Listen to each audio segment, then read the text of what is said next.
नमस्कार प्रिय दर्शकों, फिर से आपका स्वागत है। प्रिय दर्शकों, एक कबूतर ने बताया, ये 3 काम मनुष्य को रंग से राजा बना देते हैं। प्रिय दर्शकों, प्राचीन समय काल में एक जंगल में कबूतर और कबूतरी बैठे हुए थे। सर्दियों की रात थी, कड़ाके की ठंड पड़ रही थी। तब एक कबूतरी कबूतर से कहती है कि पिया जी, आज की रात को निकालने के लिए ऐसा क्या किया जाए जिसे आज की रात निकल जाए, सर्दी बहुत भारी पड़ रही है। कबूतरी कहती कि कोई ऐसी कहानी सुनाओ जिससे आज की रात कट जाए। कबूतर कबूतरी की बात सुनने के बाद एक कहानी शुरू करता है और कबूतरी से कहता है कि तुम ध्यान से सुनो, बड़ी ज्ञानवर्धक और बड़ी प्रेरणादायक मैं कहानी तुम्हें सुनाने जा रहा हूं। अब कबूतरी ध्यान से सुनती है और कबूतर कहानी शुरू करता है। जो लोग इस कहानी को सुन रहे हैं, इस कहानी को पूरा सुने। कहानी के अंत में कबूतर 3 बातें बताता है जिसे आपको आपके जीवन में याद रखनी चाहिए। कबूतर कहानी शुरू करता है कि बहुत समय पहले की बात है। किसी नगर में एक राजा रहता था। एक रोज वो राजा अपने दरबार में बैठा हुआ था। तभी उसके दरबार में एक भिखारी आया। उस भिखारी की बड़ी दयनीय स्थिति थी। जर्जर शरीर, तन पर फटे पुराने मेले कुचैले कपड़े और लाचार बेबस निगाहें। राजा ने जब उस भिखारी को देखा तो उस पर बड़ी दया आई। राजा ने तुरंत अपने खजांची को बुलाया और उसे आदेश दिया कि इस भिखारी को उचित भिक्षा देकर विदा करो। प्रिय दर्शकों, भिखारी तो भिक्षा लेकर राजा को धन्यवाद देकर वहां से चला गया, लेकिन राजा के सामने एक प्रश्न छोड़ गया। उस राजा के मन में यह विचार आया कि मैंने ऐसे कौन से शुभ कर्म किए थे जिनके कारण ये राजपथ मिला है, और इस भिखारी ने ऐसा कौन सा कार्य किया था जिसके कारण उसे जिल्लत भरी जिंदगी नसीब हुई है। प्रिय दर्शकों, राजा के मन में यह विचार आते ही अगले दिन राजा ने अपने नगर के सभी विद्वानों की एक सभा बुलाई। जब सभी विद्वान लोग सभा में उपस्थित हो गए तो राजा ने सभी के सामने अपने मन की जिज्ञासा रखी और उस राजा ने विद्वान जनों से कहा कि हे विद्वान पुरुषों, मैंने आप लोगों को यहां बुलाकर इसीलिए कष्ट दिया है ताकि मैं अपनी एक समस्या का निराकरण आप लोगों से करा सकूं। मेरे मन को एक विचार बहुत ही विचलित कर रहा है। राजा के ये वचन सुनकर सभा में बैठे हुए विद्वानों में से एक विद्वान ने खड़े होकर पूछा कि महाराज, ऐसी क्या उलझन है जो आपको विचलित कर रही है? ऐसा कौन सा विचार है जो आपको परेशान कर रहा है? कृपया आप उसे हमें बताएं।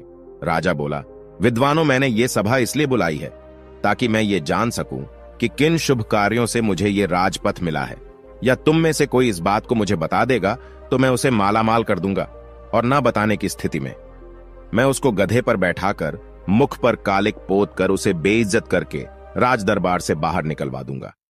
प्रिय दर्शकों, राजा की इन बातों को सुनकर सभा में बैठे सभी विद्वान सकते में आ गए। वह भी सोचने लगे कि राजा को यह बात बताने से बेहतर तो यही है कि हम लोग खामोश रहे या फिर उससे कुछ दिन की मोहलत मांगकर चुपचाप यहां से खिसक लें। कहीं राजा को हमने बताया और राजा हमारी बातों से संतुष्ट नहीं हुआ तो मुफ्त में ही हमारी बहुत बड़ी बेइज्जती हो जाएगी। प्रिय दर्शकों, ये विचार कर सभी विद्वानों ने आपस में सलाह मिलाई और सलाह मिलाकर सभी विद्वानों ने राजा से कहा कि महाराज, हम आपकी इस प्रश्न का उत्तर तो दे देंगे कि किस पुण्यक्रम के कारण आपको राजपथ नसीब हुआ है, लेकिन उसके लिए आपको हमें कुछ दिन की मोहलत देनी होगी। आप हमें 6 माह की मोहलत दे दो। 6 महीने के बाद हम आपके सामने ये राज बता देंगे कि किस पुण्यक्रम के कारण आपको ये राजपथ नसीब हुआ है। राजा ने कहा, ठीक है, हम तुम्हें 6 महीने की मोहलत देते हैं, लेकिन ध्यान रहे 6 महीने के बाद तुम्हें हर हालत में मेरे प्रश्न का उत्तर देना होगा। सभी विद्वानों ने राजा को आश्वासन दिया और राजा से कहा कि महाराज, आप बिल्कुल भी चिंता ना करें, 6 महीने बाद हम आपकी जिज्ञासा का जरूर समाधान कर देंगे। प्रिय दर्शकों, इस प्रकार सभी विद्वान राजा से 6 महीने की मोहलत लेकर राज दरबार से बाहर चले गए। प्रिय दर्शकों, सभी विद्वानों ने राजा से कहने को कह तो दिया, लेकिन इसका उत्तर उन्हें भी मालूम नहीं था। सभी ने बाहर आकर विचार विमर्श किया कि अब इस मुसीबत से कैसे छुटकारा पाया जाए। सभी विद्वान मौन थे, इसका हल किसी को भी मालूम नहीं था। तभी उनमें से एक विद्वान बोला, अरे भाई लोगों, अभी तो हमारे पास में पूरे 6 महीने हैं। 6 महीने आराम से गुजारो, जब समय आएगा तब देखा जाएगा। भविष्य की चिंता करके वर्तमान क्यों बर्बाद करें। सभी ने एक सुर में हाँ मिलाई और सभी विद्वान ये वायदा करके कि आज से 6 महीने बाद में हम सभी लोग नगर के बाहर तालाब पर इकट्ठे होंगे और जिसे भी उत्तर पता चल जाएगा वो एक दूसरे को बता देगा। इस तरह प्रिय दर्शकों, सभी लोग एक दूसरे से वादा करके एक दूसरे से विदा लेकर अपने अपने घर को चले गए और अपने घर के कार्यों में व्यस्त हो गए। दिन गुजरे, महीने गुजरे और गुजरते गुजरते उस समय भी आप पहुंचा जिसके अगले दिन राजा को उसकी सवाल का उत्तर देना था। वादे के अनुसार एक बार फिर से सभी विद्वान नगर के बाहर बने हुए तालाब पर इकट्ठे हुए। सभी ने एक दूसरे से पूछा, क्या कोई उत्तर पता चला क्या? तो सभी का एक ही जवाब था कि हम तो इस प्रश्न का कोई जवाब नहीं ढूंढ पाए। जब सबको यह पता चला कि राजा के प्रश्न का उत्तर किसी के पास में नहीं है, तो ये जानकर सभी चिंतित हो गए और सोचने लगे कि अब क्या किया जाए। प्रिय दर्शकों, जब सभी विद्वान चिंता में डूबे हुए थे, तभी ना जाने कहां से एक वृद्ध ब्राह्मण सन्यासी वहां पहुंचा। जब उसने सभी विद्वानों को चिंता में डूबा देखा, तो उसने विद्वानों से पूछा, क्या बात है भाई, आप सभी लोग चिंता में कैसे बैठे हो? प्रिय दर्शकों, साधु महाराज के पूछने पर विद्वानों ने सारा घटनाक्रम उस महात्मा को बता दिया और कहा कि महात्मा जी, यदि हमने कल राजा को उसके पीछे प्रश्न का उत्तर नहीं दिया, तो राजा हमारा सिर मुड़वाकर गद्दी पर बिठाकर राज्य से बाहर निकलवा देगा। इसी कारण से हम सभी लोग चिंता में बैठे हुए हैं। प्रिय दर्शकों, विद्वानों के मुख से ये वचन सुनकर उस वृद्ध ब्राह्मण ने कहा, हे विद्वानों, अब तुम्हें चिंता करने की कोई आवश्यकता नहीं है, क्योंकि मुझे पता है तुम्हारे नगर के राजा को किस पुण्यक्रम के कारण राजपथ नसीब हुआ है। सभी विद्वानों ने कहा कि सच महात्मा जी, आपको पता है। सन्यासी बोला। बिल्कुल सभी विद्वान उस महात्मा के आगे हाथ जोड़कर बोले, महात्मा जी, यदि ऐसी बात है तो कृपया हमें बताओ ना कि किस पुण्यक्रम के कारण हमारे राजा को राज पर नसीब हुआ है। हम वादा करते हैं, हमें जो भी उपहार उस राजा से मिलेगा उसमें से ज्यादा हम आपको दे देंगे। वृद्ध ब्राह्मण बोला, हे विद्वानों, मुझे आपसे कोई उपहार नहीं चाहिए। आप तो सिर्फ मुझे राजा के पास ले चलो, मैं स्वयं उसकी बात का उत्तर तुम्हारे राजा को दे दूंगा। मित्रों, उस वृद्ध ब्राह्मण की इन बातों को सुनकर सभी विद्वानों के चेहरे खिल गए। सभी विद्वान उस वृद्ध ब्राह्मण को लेकर राजा के दरबार में जा पहुंचे। उन्होंने उस वृद्ध ब्राह्मण का राजा से परिचय कराया और कहा कि राजन, ये वृद्ध ब्राह्मण आपके प्रश्न का जवाब दे देंगे। राजा ने कहा, कोई बात नहीं, मुझे तो मेरे प्रश्न का उत्तर चाहिए, चाहे आप दें या यह महात्मा जी दें। बताओ ब्राह्मण देवता, मुझे किस पुण्य क्रम के कारण यह राजपथ मिला है? प्रिय दर्शकों, राजा के वचन सुनकर वो ब्राह्मण देवता बोला कि महाराज, ये तुम सचमुच में ही ये जानना चाहते हो कि तुम्हें ही क्यों ये राजपथ मिला है? तो महाराज, इन बेचारे विद्वानों को सताने से कोई फायदा नहीं है। तुम्हारे प्रश्न का उत्तर तो सिर्फ एक व्यक्ति ही दे सकता है। राजा ने आतुर सुर में पूछा कि कौन बता सकता है? तो वृद्ध ब्राह्मण बोला कि महाराज, यहां से 100 कोस दूर उत्तर दिशा में एक वन में एक वृद्ध महात्मा तपस्या कर रहे हैं। वो महात्मा राख खाते हैं, राख के अतिरिक्त कुछ भी नहीं खाते हैं और राख का ही मल त्याग करते हैं। वे महान दूरदृष्टा है, वही तुम्हारे प्रश्न का उत्तर दे सकते हैं। प्रिय दर्शकों, ये सुनकर उस राजा ने वृद्ध ब्राह्मण की बात पर विश्वास किया और अपना राजपाट अपने मंत्रियों के हवाले करके उस वृद्ध ब्राह्मण के बताए अनुसार उस महात्मा की खोज में चल दिए, जो महात्मा राख खाते थे और राख का ही मल त्याग करते थे। कई दिनों के सफर के बाद में वो राजा अंतत उस जगह पर जा पहुंचा जिस वन में वो महात्मा जी तपस्या कर रहे थे। राजा ने हाथ जोड़कर महात्मा जी की एक परिक्रमा लगाई और महात्मा जी के सामने राजा हाथ जोड़कर खड़ा हो गया। 2 घंटे बाद महात्मा की समाधि टूटी। उसने जब राजा को अपने सामने हाथ जोड़े हुए खड़ा हुआ पाया, तो उस महात्मा ने पूछा कि भाई, तुम कौन हो? दिखने में तो तुम राजा के जैसे लग रहे हो, फिर तुम इस निर्जन वन में क्या कर रहे हो? प्रिय दर्शकों, राजा ने उस महात्मा को अपना परिचय दिया और अपने वहां आने का कारण बताया। इस पर उस महात्मा ने कहा कि राजन, मैं भी तुम्हारे इस प्रश्न का उत्तर देने में अभी असमर्थ हूं, लेकिन यहां से 50 कोस दूर उत्तर दिशा में एक वन में एक महात्मा तपस्या कर रहे हैं, आग खाकर जीवित रहते हैं। तुम उनके पास चले जाओ, वो तुम्हारे प्रश्न का उत्तर जरूर दे देंगी। महात्मा की इन बातों को सुनकर राजा कुछ पल के लिए निराश तो जरूर हुआ, किंतु फिर से नए उत्साह के साथ महात्मा द्वारा बताए हुए मार्ग पर उस साधु की तलाश में आगे को चल दिया। शीघ्र ही उसने अगले बल में तपस्या करते उस साधु को खोज लिया, जो आग खाकर जिंदा रहते थे।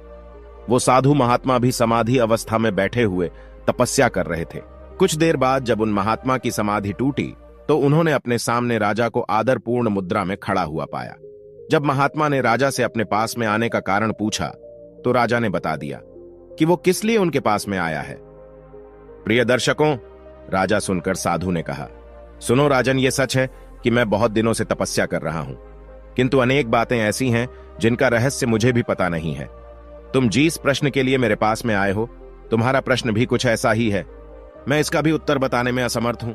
प्रिय दर्शकों, जब वो राजा उन साधु महाराज के इन वचनों को सुनता है तो निराश हो जाता है। राजा उन महात्मा जी से कहता है कि हे प्रभु, तब तो मेरा इतनी दूर आना व्यर्थ ही गया। मैं तो बढ़िया आशा लेकर आपके पास में आया था कि आप मेरी समस्या का अवश्य निराकरण कर देंगे। प्रिय दर्शकों, जब वो साधु महाराज राजा को बहुत उदास देखते हैं तो कहते हैं कि हे राजन, निराश मत हो, मुझे आपके प्रश्न का उत्तर पता नहीं है, लेकिन मैं उस व्यक्ति को भली भांति जानता हूं जिसके पास में तुम्हारे सभी सवालों के उत्तर है। राजा ने कहा, ठीक है महाराज, आप उनका ही पता बता दीजिए। इतनी दूर आया हूं तो मैं उनसे भी मिल लेता हूं। महात्मा जी बोले, सुनो राजन, यहां से 50 मील जब तुम आगे जाओगे तो तुम्हें एक नीलगढ़ नाम का शहर पड़ेगा। उस शहर में एक रामू नाम का जाना माना वैश्य रहता है। उस वैश्य की पत्नी इस समय गर्भवती है और अब से 2 दिन बाद उस वैश्य की पत्नी के गर्भ से एक पुत्र जन्म लेगा। उस वैश्य के घर में पुत्र तो जन्म लेगा, लेकिन कुछ घंटे जीवित रहने के बाद उसकी मृत्यु हो जाएगी। जब उसकी मृत्यु हो जाएगी तो वैश्य श्मशान की मिट्टी में अपने पुत्र को दफन करेगा।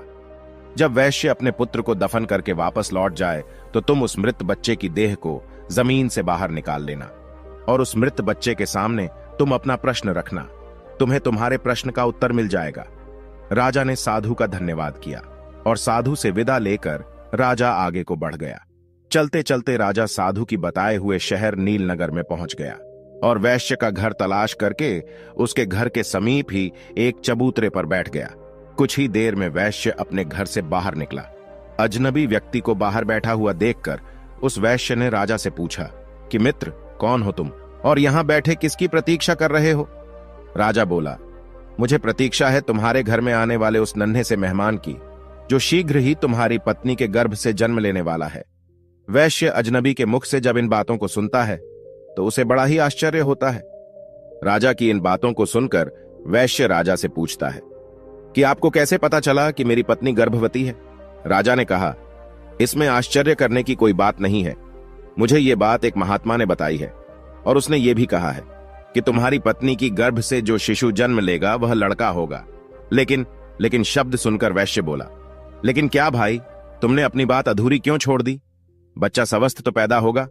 राजा ने कहा, हां भाई, खूब स्वस्थ पैदा होगा, लेकिन सिर्फ कुछ ही घंटे वो जीवित रह पाएगा, बाद में उसकी मृत्यु हो जाएगी। वैश्य भयभीत स्वर में बोला, अरे भाई, शुभ शुभ बोलो। इस अधेड़ आयु में तो मेरे यहां पुत्र रतन पैदा होगा, और अगर वो पैदा होने के बाद मर गया तो ये मेरे लिए किसी सदमे से कम ना होगा। राजा ने कहा, भाई, जो सत्य है वो मैंने तुम्हें बता दिया। प्रिय दर्शकों, जब वो वैश्य अजनबी के मुख से इन बातों को सुनता है तो अपने पुत्र को बचाने की खातिर कई वैद्य हकीमों को बुला लेता है। लेकिन प्रिय दर्शकों, विधाता की लिखी को कौन मिटा सकता है? होता वही है जो मंजूरी खुदा होता है। प्रिय दर्शकों, उस वैश्य ने अपने पुत्र को बचाने का भरसक प्रयास किया, लेकिन उसकी कोई युक्ति काम नहीं आई। महात्मा के बताए अनुसार वैश्य की पत्नी की कोख से एक पुत्र ने जन्म लिया। खूब खुशियां मनाई गई, लेकिन 4 घंटे बाद ही बच्चे की सांस उखड़ने लगी। सभी वैद्य हकीमों ने बच्चे को बचाने की खूब जतन किए, लेकिन उनका कोई प्रयास सफल नहीं हुआ और वो बच्चा 4 घंटे की आयु जीकर शांत हो गया, यानी उसकी मृत्यु हो गई। जिस घर में कुछ देर पहले तक खुशी की सहनाइयां बज रही थी, खुशी का माहौल था। बच्चे के प्राण त्यागते ही एकदम से मातम सा छा गया। वैश्य के घर में हाहाकार मच गया। छाती पर पत्थर रखकर अपना कर्तव्य पूरा किया। उसने अपने बच्चे की सबको कपड़े में लपेटा और श्मशान के लिए चल दिया। शमशान पहुंचकर वैश्य ने एक गड्ढा खोदा और उस गड्ढे में अपने कलेजे के टुकड़े को दफन कर दिया। मिट्टी डालने के बाद जब वो वैश्य नम आंखों से अपने घर को लौटने लगता है, वैसे ही ताक में बैठा हुआ राजा उस स्थान पर पहुंचता है, क्योंकि उस महात्मा ने कहा था कि जैसे ही वहां से अपने घर को लौटे तो तुम्हें वो बच्चा जमीन से बाहर निकाल लेना है। यह तुमने थोड़ा भी विलंब कर दिया। फिर तुम्हारे प्रश्न का उत्तर नहीं मिल पाएगा। इसीलिए राजा वैश्य के जाते ही उस स्थान पर आता है और गड्ढे की मिट्टी हटाकर बच्चे को बाहर निकाल लेता है। प्रिय दर्शकों, जैसे ही वो राजा बच्चे को कपड़े से अलग करता है तो उसके आश्चर्य की सीमा नहीं रहती है। होता यह है कि वो मरा हुआ बच्चा फिर से जीवित हो जाता है और राजा से कहता है, क्या हुआ भाई, तुमने मेरी चिर निद्रा में क्यों विघ्न पैदा किया है? बच्चे की इन बातों को सुनकर राजा अपना प्रश्न उस बच्चे को बताता है और कहता है कि मैं अपने प्रश्न के उत्तर के लिए तुम्हारे पास में आया हूं। एक तुम ही हो जो मेरी शंका का समाधान कर सकते हो। राजा ने जब उसको अपनी समस्या बताई तो वह बालक बोला कि भाई सुनो, जिस कारण से या जिस क्रम से तुम्हें यह राजपथ नसीब हुआ है वो एक लंबी कहानी है। यदि तुम ये जानना ही चाहते हो तो मैं वो कहानी तुम्हें संक्षेप में सुनाता हूं। भाई, इस जन्म में तुम राजा हो। इस जन्म से पहले यानी पूर्व जन्म में तुम मेरे माजाई भाई थे। राजा आश्चर्य से बोला कि मैं तुम्हारा भाई था? तो बालक बोला, हां राजन, पूर्व जन्म में हम 4 भाई थे। तब हम एक आश्रम में रहकर विद्या अध्ययन किया करते थे। पहले के समय में एक विद्यार्थी का जीवन एक सन्यासी की तरह होता था। ब्रह्मचर्य का पालन करना, भिक्षा मांगकर भोजन करना और भी कई नियम थे जो एक विद्यार्थी को पालन करने होते थे। उन्हीं नियमों का पालन करते हुए हम 4 भाई एक साथ एक आश्रम में विद्या अध्ययन कर रहे थे। हम 4 भाई आश्रम के नजदीक नगर में भिक्षा मांगने जाया करते थे और जो कुछ भी भिक्षा हम 4 भाइयों को प्राप्त होती थी उसे हम 4 भाई मिलजुल कर बांट कर खा लिया करते थे। इस तरह से हम 4 भाई आश्रम में रहकर विद्या अध्ययन कर रहे थे और ये क्रम कई वर्षों तक ऐसे ही चलता रहा। किंतु एक दिन हम लोगों से एक बहुत बड़ी गलती हो गई। राजा ने उत्सुकतावश पूछा, कैसी गलती? तो बालक बोला कि राजन, बीच में मत बोलो, बस तुम मेरी बातों को सुनते रहो, क्योंकि मेरे पास बहुत ही कम समय बचा हुआ है। यदि वो निकल गया तो तुम्हारा उत्तर भी अधूरा रह जाएगा। राजा बालक की जब इन बातों को सुनता है तो एकदम से चुप हो जाता है। बच्चा आगे कहानी बताते हुए कहता है कि हे राजन, एक दिन रोज की तरह हम 4 भाई भिक्षा मांगने के लिए निकले। कई लोग घरों पर जाकर हमने भिक्षा के लिए आवाज लगाई, लेकिन किसी भी दरवाजे से हमें अन्न का एक दाना नसीब नहीं हुआ। उस दिन हम 4 भाई खाली हाथ ही आश्रम लौट आए, क्योंकि हम 4 भाइयों में से किसी को भी भिक्षा नहीं मिली थी। इस कारण हमने वो रात खाली पेट ही गुजारी। दूसरे दिन भी हम 4 भाइयों के साथ कुछ ऐसा ही हुआ। उस दिन भी हमें अन्न का एक दाना नहीं मिला और तीसरा दिन भी हम लोगों ने भूखे रहकर ही गुजारा। किसी भी गृहस्थ ने हमें भिक्षा नहीं दी, उल्टा हमें यह कहकर दुत्कार दिया, इतने हट्टे कट्टे होकर भी भिक्षा मांगते हो, तुम्हें भिक्षा मांगते हुए शर्म नहीं आती? उस गृहस्थ के अपमान भरे शब्द सुनकर हम तीनों भाइयों के सर शर्म से नीचे झुक गए। लज्जा के मारे हम तीनों भाई उस दिन से भिक्षा मांगने भी नहीं गए। लेकिन तुझे यह बात स्वीकार नहीं थी। तुमने कहा कि एक ब्रह्मचारी को लज्जा कैसी? लज्जा को त्यागने के लिए ही तो आश्रम में गुरुजी हमें भिक्षा लाने के लिए कहते हैं, ताकि आगे चलकर ब्रह्मचारी निराकार भाव से परमार्थ के कार्य कर सके। उसके मन से ऊंच नीच, जात पात, छोटे बड़े का भाव समाप्त हो जाए और सभी को एक दृष्टि से देखे। उसके लिए ना कोई छोटा हो और ना कोई बड़ा हो, सभी मानव एक समान है, ये भावना उसके अंदर पैदा हो जाए। इसीलिए एक साधु को भिक्षा मांगना बहुत जरूरी होता है, तभी उसके अंदर से भेदभाव की भावना समाप्त होती है। इसीलिए उस दिन तुम अकेले ही भिक्षा मांगने निकल गए। जब तुम भिक्षा मांगकर वापस लौटे तो तुम्हारी झोली में इतना आटा था जिससे 4 रोटियां तैयार हो सके। हम तीनों भाइयों ने मिलकर तुम्हारे द्वारा लाए हुए आटे से 4 रोटियां बनाई और 4 रोटियां को आपस में बांटकर खाने की तैयारी करने लगे, क्योंकि हम 4 भाई 3 दिनों के भूखे थे। इसीलिए हम जल्दी से जल्दी अपनी भूख मिटाना चाहते थे। जब हम 4 भाई रोटी खाने ही वाले थे, तभी एक वृद्ध ब्राह्मण भोजन की तलाश में हमारे पास में पहुंचा। जब उसने हमारे हाथ में भोजन की थाली देखी तो उस वृद्ध ब्राह्मण ने हम 4 भाइयों से अपने अपने भोजन में से थोड़ा थोड़ा भोजन देने की प्रार्थना की, क्योंकि हम 4 भाइयों का भूख के मारे पहले ही बहुत बुरा हाल था। उस पर वो वृद्ध ब्राह्मण भोजन मांग रहा था। यह सुनकर हमारे बड़े भाई ने उस वृद्ध ब्राह्मण से कहा कि अरे ब्राह्मण देवता, तुम कहां से आ टपके? हम लोग तो पहले से ही 3 दिनों से भूखे हैं। मुश्किल से आज एक रोटी नसीब हुई है और तुम कहते हो कि उसमें से हम तुम्हें दे दें। यदि हमने तुम्हें अपनी रोटी दे दी तो हम क्या राख खाएंगे। और ये कहकर हमारे बड़े भाई ने अपनी रोटी खा ली और वो वृद्ध ब्राह्मण देखता ही रह गया। इसके बाद उस वृद्ध ब्राह्मण ने हमारे दूसरे भाई से अपने भोजन में से उसे थोड़ा भोजन देने का आग्रह किया। हमारे दूसरे भाई ने उस वृद्ध ब्राह्मण से कहा कि महाराज, यदि मैंने तुम्हें अपना भोजन दे दिया तो मैं क्या चूल्हे की आग खाऊंगा। और ये कहकर उसने भी अपनी रोटी खा ली। जब हमारे दोनों भाइयों से उसे निराशा हाथ लगी तो वो वृद्ध ब्राह्मण मेरे पास में आया। मैंने भी अपने दोनों भाइयों की तरह उसे टकासा जवाब दे दिया कि हे ब्राह्मण देवता, यदि हमने अपने भोजन में से तुम्हें भोजन दे दिया तो मैं मरूंगा या जीऊंगा। और ये कहकर मैंने भी अपनी रोटी खा ली। जब हम तीनों भाइयों से उस वृद्ध ब्राह्मण को निराशा हाथ लगी तो आखिर में वो वृद्ध ब्राह्मण तुम्हारे पास में पहुंचा और इस उम्मीद में तुम्हारी तरफ से निहारने लगा कि शायद तुम अपने भोजन में से कुछ भोजन में उसकी सेवा में अर्पित कर दो।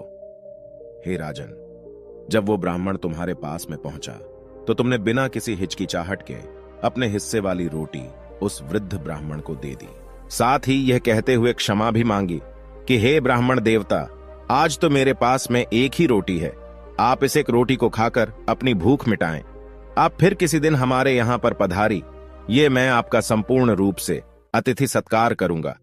सो हे राजन, तब से हम सब भाई अपने अपने पूर्व जन्म में किए क्रम का फल भोग रहे हैं। उस दिन वो ब्राह्मण तो ऐब मस्तू कहकर चला गया और हम तीनों भाइयों पर मुसीबत का पहाड़ टूट पड़ा। यह कहकर बालक ने कुछ छड़के लिए, फिर आगे बोला, हे राजन, जिस वृद्ध ब्राह्मण ने तुम्हें पहले साधु के पास जाकर उससे अपने प्रश्न का उत्तर खोजने के लिए कहा था, दरअसल मैं वही ब्राह्मण है जो हमारे पूर्व जन्म में भोजन मांगने के लिए हमारे पास में आया था। और वह पहला साधु जो सिर्फ राख खाता है और राख का ही मल त्यागता है, उस काल का हमारा बड़ा भाई है। उसने ब्राह्मण से यह कहा था कि तुम्हें रोटी दे दूंगा तो खाऊंगा क्या राख। अतः ब्राह्मण के हिसाब से ही बेराख खाकर ही जीवित है। पहले साधु ने तुम्हें दूसरे साधु के पास में जाने का परामर्श दिया। वह दूसरा साधु दरअसल हमारा दूसरा भाई है जो सिर्फ आग खाकर ही जीवित रहता है। उसने ब्राह्मण के रोटी मांगने पर यह कहा था, यह ब्राह्मण देवता, यदि मैं तुझे रोटी दे दूंगा तो क्या मैं चूल्हे की आग खाऊंगा। सो उस ब्राह्मण का सांप उस पर भी फलीभूत हो रहा है। आगे वो बच्चा उस राजा से बोला, हे राजन, अब आप मेरे विषय में भी सुन लो। मैंने ब्राह्मण को रोटी ना देकर यह कहा था कि यदि मैं तुम्हें रोटी दे दूंगा तो मेरा क्या होगा, मैं जीऊंगा या मरूंगा। बस तभी से मैं जीता और मरता आ रहा हूं। मैं नित्य किसी ना किसी के यहां जन्म लेता हूं और कुछ घंटे, कुछ दिवस अथवा कुछ महीने जीवित रहकर वापस मर जाता हूं। और तब से यह घटनाक्रम नियमित रूप से चल रहा है। प्रिय दर्शकों, इतना कहकर बालक ने जब राजा को उसके विषय में बताना शुरू किया तो उसने राजा को बताया कि हे राजन, अब तुम अपने विषय में भी सुन लो। तुमने अपने हिस्से की रोटी उस ब्राह्मण को दी और स्वयं भूखे रहे। तुमने अपने आतिथ्य धर्म का पूरी तरह से परिपालन किया। अतः उन्हीं शुभ कर्मों के कारण इस जन्म में तुम्हें राजा बनने का अवसर मिला है, क्योंकि परमात्मा उन्हीं लोगों को राजपद देता है या अमीर बनाता है जो खुद की ना सोच के दूसरों की परवाह करते हैं, जो दूसरों के बुरे वक्त में उनकी सहायता करते हैं, जो अपने मुंह का निवाला भी दूसरों की सेवा में समर्पित कर देते हैं।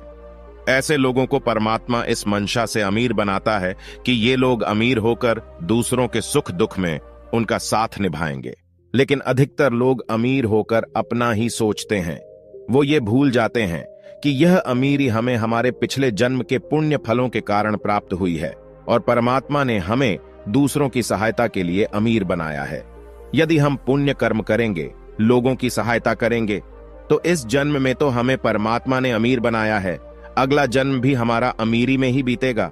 इसलिए राजन, तुम्हारे लिए अच्छा यही होगा कि तुम अपनी प्रजा की गरीब, असहाय लोगों की और जरूरतमंद लोगों की भरपूर मदद करो, परोपकार के कार्य करो, ताकि तुम्हारा आगामी जीवन भी सुखमय बन सके। प्रिय दर्शकों, इतना कहकर बालक एकदम से चुप हो गया। उसकी आंखें बंद हो गईं, उसकी गर्दन एक और लुढ़क गई। राजा समझ गया कि यह बच्चा सिर्फ इतनी देर के लिए ही जीवित हुआ था। अतः राजा ने बड़ी सावधानी के साथ में उस बालक की सबको कपड़े में लपेटा और बड़े ही सम्मान के साथ उस बच्चे के शव को जमीन में दबा दिया। और जमीन में दबा देने के बाद राजा अपने नगर को वापस लौट गया, क्योंकि अब राजा को भी यह पता चल चुका था कि उसे इस कारण से यह राजपद नसीब हुआ है। तो प्रिय दर्शकों, ये थी आज की कहानी। आशा है इस कहानी से आपको भी पता चल गया होगा कि किस कर्म के कारण मनुष्य रंग से राजा बन जाता है और किस कर्म के कारण मनुष्य को जिल्लत भरा जीवन भुगतना पड़ता है। यदि आप भी अपना कल अच्छा चाहते हैं तो कृपया गरीब असहाय लोगों की मदद करें, जरूरतमंद लोगों की सहायता करें, माता पिता का आदर करें और ईश्वर का भजन करें, क्योंकि हमारा कल का किया हुआ कर्म ही भविष्य में हमारा भाग्य बन जाता है।